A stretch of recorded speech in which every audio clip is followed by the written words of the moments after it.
Hello, my unconventional agents of change. I'm Quisha Umemba, the public healthpreneur. I teach helping professionals how to leverage their education and expertise, monetize their skill set, package their genius, and start profitable public health consulting businesses that make impact and income. I'm so glad that you're joining me back for the fifth session in our six-session series on how to build a multi-six-figure public health consulting business. And I'm so sorry. My dog is barking. It is, let me pull my notes up.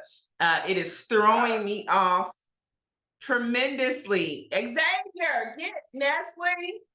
She's throwing me off. I'm so sorry. Let me get back into it. So this is the sixth session in my six-session series, how to start how to build rather a multi-six-figure business. I just cannot believe how time has flown. I hope that you found these sessions valuable. If you have not watched or you're just finding the series, let me kind of give you a recap over what we've talked about for the last several sessions. So part one, we talked about perspective or mastering your mindset.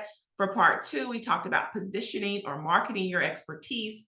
In part three, we talked about pricing, monetizing your skill set. Part four was packaging, how to maximize your brand.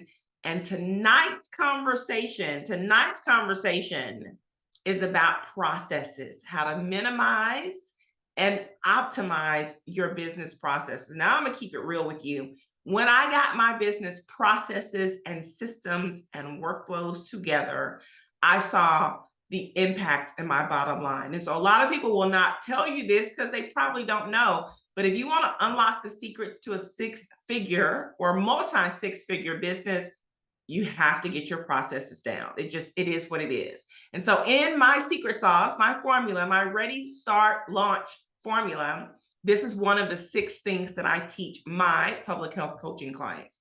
All right, so we're going to get into it tonight. So let's talk about just a few things, and I want to hold you long. Hopefully I can get this done in 25 or 30 minutes so you can just get the goodies and be done with it. But let's first talk about reasons why it's important for you to minimize and optimize your business processes here. First things first, you want your business to run like a well-oiled machine. You want it optimized for efficiency. You want it streamlined. Ultimately, you want to be able to manage your time well. That is the biggest thing that most entrepreneurs, most public health consultants will struggle with, whether you are still side hustling and working full-time or whether you're a full-time entrepreneur, right? I know everybody says, oh, I want to be an entrepreneur. I want freedom. I want flexibility. I want all of this. And I talk to a lot of my colleagues all the time, and it's like, we work more as entrepreneurs than we did when we were working with someone else. Most of the time, especially in the initial stages in the beginning, that's how it's going to work. And so you want to make sure that you have your systems and processes in place, because you as a CEO, you need to spend your time on money making, revenue generating activities. And if you streamline your business to be more efficient, you'll be able to do that by some of the things that I'm going to share with you tonight. Okay. So that's one of the reasons. Cost reduction is another reason as well. You are spending money. What is it saying? Time is money, which time is, yeah, some people say it is and some people say it's not. But most people say time is money, right? Well, if you are spending a lot of time doing redundant tasks or doing minuscule administrative work or, creating all your social media content, things that somebody else could be doing, then that takes away from the time you could be pitching a client. You could be doing lead generation. You could be doing warm or cold outreach or whatever that looks like. So you also want to make sure that you minimize and optimize your processes for cost reduction. One of my favorite things, standardization, right? It sounds boring, but not in business. You want everything the same. You want your clients, your customers. In our cases, we have students as well, partners. You want everybody to have a similar experience when they're coming to meet you, when they're scheduling a discovery session, when they're doing their onboarding experience, whatever that looks like, when they're working with you, when you're offboarding them from a project, you want a similar experience, a stellar customer experience across the board with anybody that comes in contact with your business and your brand. And that's going to give you a competitive advantage. And then lastly, it's imperative for you to get your systems, processes, workflows, and all of that in order for growth and scale. So as your business becomes more effective, as you start bringing on, as you, get more operational and get your systems in place and your process in place, it makes it easier for you to bring on people. It makes it easier for you to to get and secure more contracts and client work, etc. So I just wanted to lay that foundation first so you understand why it's important for you to streamline your operations, minimize and maximize your processes. So I kind of teach this in a three-pronged approach, right? You may have heard this before, but I mean, it's as simple as it can be, and it's the truth. You need to automate, you need to eliminate, you need to delegate. Okay, so we're going to talk about automation, we're going to talk about delegation, we're going to talk about elimination. So automation is exactly what it sounds like. It's when something is done automatically. And automation saves you time, it saves you hassle, it saves you worrying. And chances are you're not new to it, you just don't know it to be automating. For instance, if you let your phone go to voicemail, right? You don't answer it. That is an automation. If you have your bills being, taken out automatically through direct deposit or, bill pay services or something like that, that is an automation, right? That's automation. It's something you set, you forget, you schedule it, you don't have to worry about it. There's so many tools that you can use in business that will help you to do this as well. So I'm going to name a few of these things, and I hope you're taking notes because these really are lifesavers when it comes to building your public health consulting business. The first of these is email marketing. I have emails right now scheduled to go out for the next 8 weeks because I'm launching a book. We're about to have our Ready.Start.Network professional networking event again. And so one of the best things you can do is have email marketing software where you can schedule emails, where you can schedule your newsletters to go out ahead of time. Speaking of scheduling social media. So using those platforms like Later, Hootsuite. I personally use Promo Republic. There's so many different ones. You even can use Facebook, the business Facebook to schedule posts on Facebook and Instagram, etc. So a lot of times individuals will say like, oh, you're so busy, you're doing all this stuff. It's scheduled in advance. Like seriously, I'm walking the dog or I'm doing something or whatever it looks like, it's scheduled. A matter of fact, you know how automation works? You're watching me right now, and this is pre-recorded. I have uploaded this and made it go out at 8 p.m. because what was I thinking scheduling these sessions at 8 p.m., knowing that that's when my brain starts to shut down. So I'm actually recording it earlier in the day and then setting it so that it is scheduled at the time. That's automation. Automation in business makes your life so much easier. So I automate scheduling appointments, right? I don't like going back and forth. Well, what does your Tuesday look like? What does your Thursday look like? Well, I don't know. How about this? Just get a Calendly link, a Google link, Acuity scheduler. What are some other populars? What do we have? Our business runs off Microsoft. So we use Microsoft bookings. It's so much easier to post that link into your signature under your email or send it when you're corresponding with people saying, hey, put some time on my calendar and pick whatever's best for you, right? You save that going back and forth, trying to find out what's the best time to meet, then having to cancel it and reschedule and do all that again.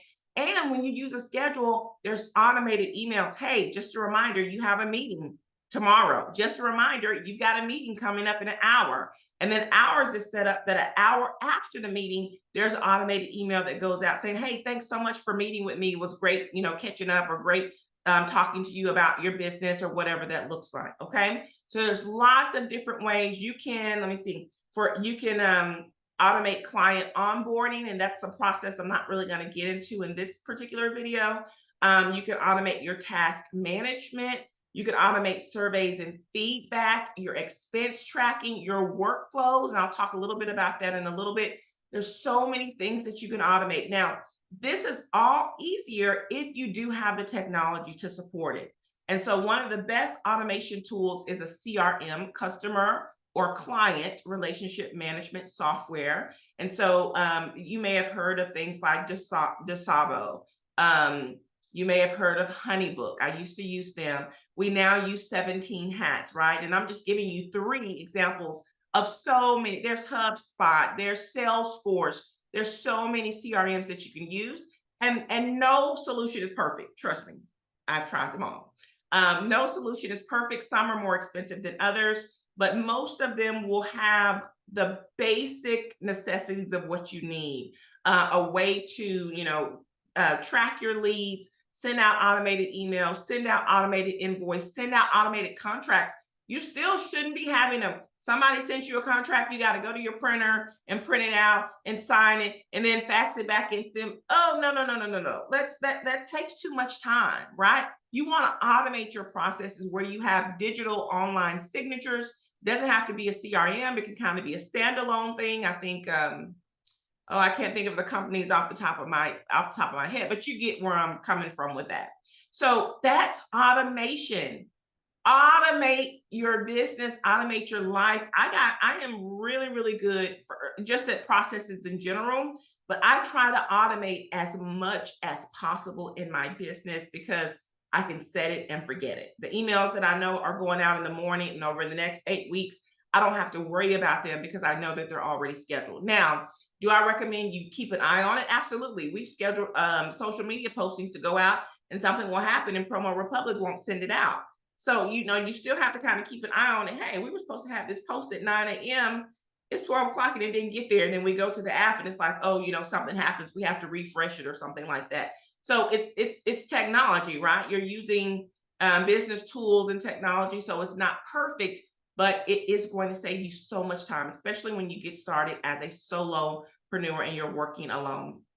All right. So now I want to talk about delegation. You have to delegate if you're going to build a multi six-figure public health consulting business. And if this is your weakness, you really got to burn it. You've really got to build a muscle for delegating. If you don't delegate, you tend to do everything yourself and you will get burnt out really quickly. And I was one of those people, my mother raised me, if you want something done, you got to do it right. And so it was very difficult for me as a new nurse to delegate, right? I got better at delegating when I transitioned into public health and program management. I had, 15 people underneath me over different projects and initiatives and things like that. But it still was kind of difficult because it is just not natural for, I think, some personalities to naturally ask for help. As a business owner, as a public health consultant and entrepreneur, ask for help at home, whether it's the kids, whether it's hubby, whether it's mom, dad, or siblings. As you are building your business, you have to ask for help. When it comes to the business, you ask for help by bringing on more people, right? You probably can't afford full-time employees once you start, or maybe even a couple of years into it. It took me 3 years to hire my first full-time employee, but you need to at least get one, if not more than one, virtual assistant. Okay. Delegate those. I'm not going to say menial tasks because most all the tasks are important, but there are some tasks that you as a CEO should be focused on, and there are some tasks that you don't need to be focused on. Okay. For me, when I delegate, I do things that are not necessarily going to make money, right? Because I need to focus on those things that are making money. But I do things, or I delegate things rather, that I don't necessarily like to do. I don't like social media. I actually do like content creation. I didn't at first, but I like the creative process that comes with content creation. So I do tend to do a lot more of that than I used to, but I have a VA that does that as well. So content creation is something that can be delegated. Social media management, bookkeeping and accounting, please do yourself a favor and delegate that. I had a bookkeeper just when I started my business, well, I take that back. When my business started making money, not when I started my business. So about 18 months after I started my business, I had a bookkeeper. He was with me for 2 years. And then it's a long story. But anyway, I went probably about 4 months without a bookkeeper. I messed up all the church's money. Okay. I didn't know heads or tails. I will say I'm good at making money. I am good at spending money. I am not really good at tracking money. I'm trying to be much, much better at doing that, being more diligent in 2024. I actually look at my accounts, both personal and business, every single day. That's not something I did before this year. So I'm really trying to be better. So do yourself a favor and outsource that as well. IT tech support. I am a small business owner, right? I have a team of less than 5 individuals. We don't have IT. I always tell them I'm the IT. So I've outsourced with the organization. So if we have some issues, we can call on them to help us troubleshoot what's going on with our computers and different things like that. A really great resource also that I have is the Best Buy Total Tech, not the Geek Squad. It's the Total Tech program. When you sign up with them, they take care of every electronic in your house, whether or not you bought it or not. So anytime I need to, like, what is it when you need to get your devices checked for viruses, you need to get hardware or firmware updates, whatever that means, all of that stuff, I get Total Tech to do that, and it's like $200 a year, and I absolutely love it. So those are the types of things you want to outsource. And then administrative tasks. You shouldn't be there doing, manual data entry and different things like that. If it does need to be manual because you haven't gotten a CRM or some other kind of dashboard or program, then that needs to go to a virtual assistant. Okay. So delegate as much as possible. You definitely want to get comfortable with giving away, or not giving away, but giving those less important tasks to someone else that can help and support you so that you can focus on tasks that make money, tasks that generate revenue. All right. So the third thing is elimination. You have to eliminate. I'm going to be honest with you. You can automate and you can delegate as much as you want to, but at some point, you have got to take things off of your plate. At some point, you just have to. There's no amount of delegation and automation that is going to free up your day. And so you really need to look at all the areas of your life and see what you can remove, not only professionally, what you can remove personally as well, and take those things off of your schedule. If you're having these non-value added meetings, take them off of your schedule, right? Now, nothing's wrong with discovery sessions, right? But you should be vetting individuals that are booking your calendar. As a matter of fact, I had someone book my calendar, and I'm having these questions. What is the purpose of this meeting? What are you looking to get out of this meeting? I think there's like 3 or 4 questions that we ask, and I'm like, I don't think this is not a discovery session for an organization or primary clients. This individual, I think they were kind of confused. I picked up the phone. Hey, this is Quisha Umemba with Umemba Health. I noticed that you just, booked a discovery session for this day at this time. You have these concerns. I wanted to just talk to you and see if it's, if we really need to have a meeting, or if it's something I can just answer for you quickly over the phone, right? I am not about having those non-value added meetings. I am not about having those meetings that don't lead to a partnership or a client or a sale of some sort. So you really need to evaluate those things too. I already mentioned manual data entry, excessive administrative work. You're going to do all of that stuff in the beginning, but you really got to streamline that process once you get ready to scale your business. Let me tell you something. Non-strategic networking. Let me repeat.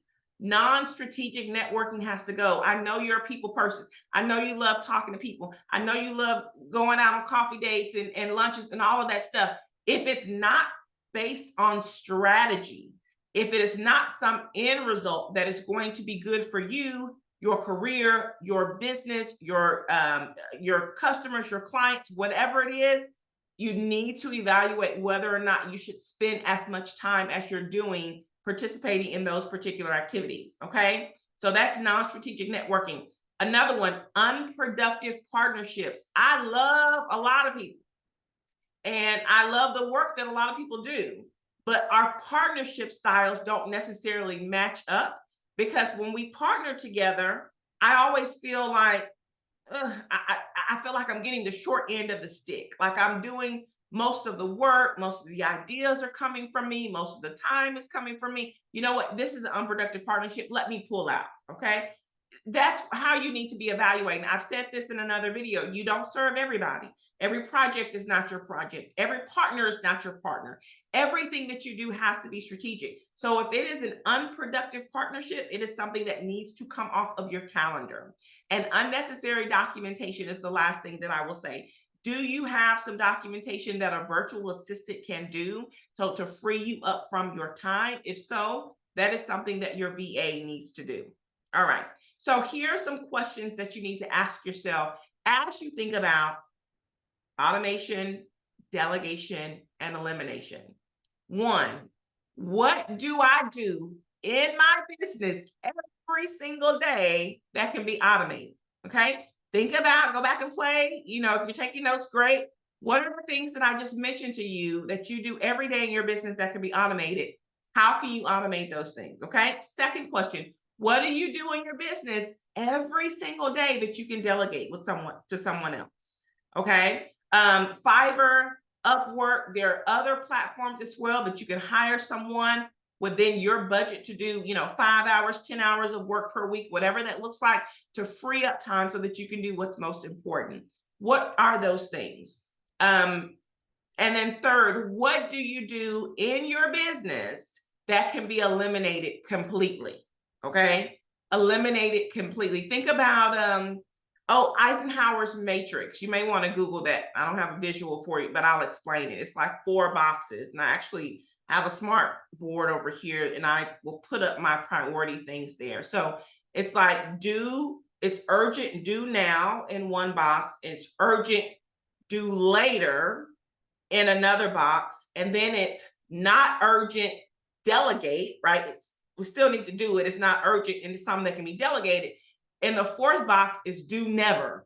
It's not important. It doesn't matter to anything. It doesn't affect the business, doesn't affect the bottom line. That's elimination. Okay. So look up Eisenhower's matrix. You might want to plan your day like that as well. All right. So before I wrap up this video, I do want to talk about workflows. Okay. A workflow is basically an automation. It's almost like do this. If this happens, then do this. After this, do this next, right? It's that type of thing. And so there are several workflows that we have set up with our CRM or with our email and just in our business in general. And we have a lot of SOP, standard operating procedures, that also back up these workflows as well. So here are the types of workflows that you should think about in your business that I have listed here. So you want to have an inquiry workflow. So I hope you have, if you have a website, I hope you have a lead magnet on that website. If you don't have a lead magnet on that website where somebody is downloading, a handout or a tip sheet and giving you their email, hopefully you have a contact us section. And in that contact us section, they're saying, hey, we want you to come speak. We want you to do this. We need a consultant for whatever that is. After they go in there and they complete that, what happens next?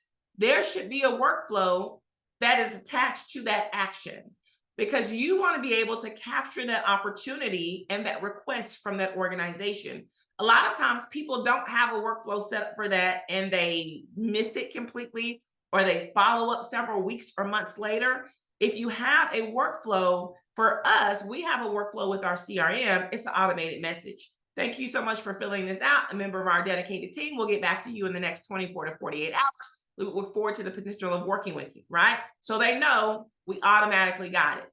And depending on which form or, which they selected, are we licensed in a curriculum? Are we doing a training? Are we doing consulting? Are we doing speaking? Then that generates another email. So the email could be, okay, now send out a brochure. Now send out the link to schedule them for a discovery session. It could be, enroll them in a particular course for a curriculum demonstration or whatever that looks like. But you need to have that initial inquiry workflow. You need to also have a workflow for your scheduling and booking. I kind of explained that earlier. Someone goes on, they schedule or book a call with you, and then they get a series of emails over the next, however long until the meeting. And maybe they even get a email after the meeting, right? We have workflows for contracts and invoices. We have workflows for how we onboard our clients, our students, our partners, our staff. There's a policy, a SOP, sorry, and a workflow for that, so that everybody gets the same experience every single time. And when everybody knows the steps of the workflow and they go according to the SOP, nobody drops the ball because everything is there, it's documented, and it's in writing. We have workflows for our projects and services, so our client deliverables, right? We have a kickoff call, and then we'll come up with a timeline, and then we send it to the client, and then we get a check-in every 4 weeks or whatever it looks like. It's different depending on what the organization is and the client. Let me hit dismiss here. Okay, so, and then the last workflow is the event workflow. So depending if it's speaking, if it's training, there's a workflow that comes with that as well. We automate as much as possible. Of course, sometimes there's things that we will have to go in and do, or a member of my team will have to go in and do as well. But we have a workflow. I'm going to say this again before I summarize what I've just shared with you in this video. When I put my processes and my systems and my workflows in place, I immediately saw an effect on my bottom line. It really is the secret to six figure plus success. I cannot stress it enough. All right. I am going to summarize the takeaways for tonight. I hope you found this video helpful, and I hope that you can tune in for part 6 in just a couple of nights, where we're going to be talking about pitching, something else that I find public health consultants and entrepreneurs lack in that area, because I used to lack in that area as well. So we're going to talk about pitching. We're going to talk about proposals. We'll talk a little bit about RFPs, but basically all the ways that you can make money. It's not just referrals, right? And if you are expecting your business to just live off of referrals forever, then you are sadly mistaken. It is not just going to be able to be sustainable just on word of mouth. Not bashing word of mouth. Word of mouth is excellent. Probably 60–70% of our business comes from word of mouth, comes from repeat business, comes because our students go and tell their employers things, and then the next thing you know, we are submitting a proposal to the employer for training, consulting, etc. But we don't just rely on referrals, because referrals don't always come in. You have to be able to do that pitching yourself. So that's going to be the very last session. I talked to you tonight about minimizing and optimizing your business processes, specifically through 3 different methods. That's automation, that's delegation, and elimination. I also talked to you tonight about workflows. Now, let me give you the announcements before I end this video. 1, see you in 2 days. That's the first one. How to build a multi-6-figure public health consulting business, part 6, the final session. If you have not downloaded the Public Health Consultant Starter Kit, it's right on my website, QuishaUmemba.com. It's linked below this video as well. Download the starter kit. It's 40+ pages of information to help you start, grow, and scale your public health consulting business, and it's completely 100% free. I am hosting a webinar next Wednesday, February the 7th. If you have not registered, hey, you need to register. 200 of your colleagues have already registered for this event. It's going to be a big one. I'm super excited to share possibilities in public health consulting, how to go from public health expert to public health entrepreneur. Again, visit QuishaUmemba.com to get registered there. Let's see, what else do I want to share with you? Public Healthpreneur Academy is coming very, very, very soon. Sign up for the waiting list on my website so you'll be the first to know when the doors open.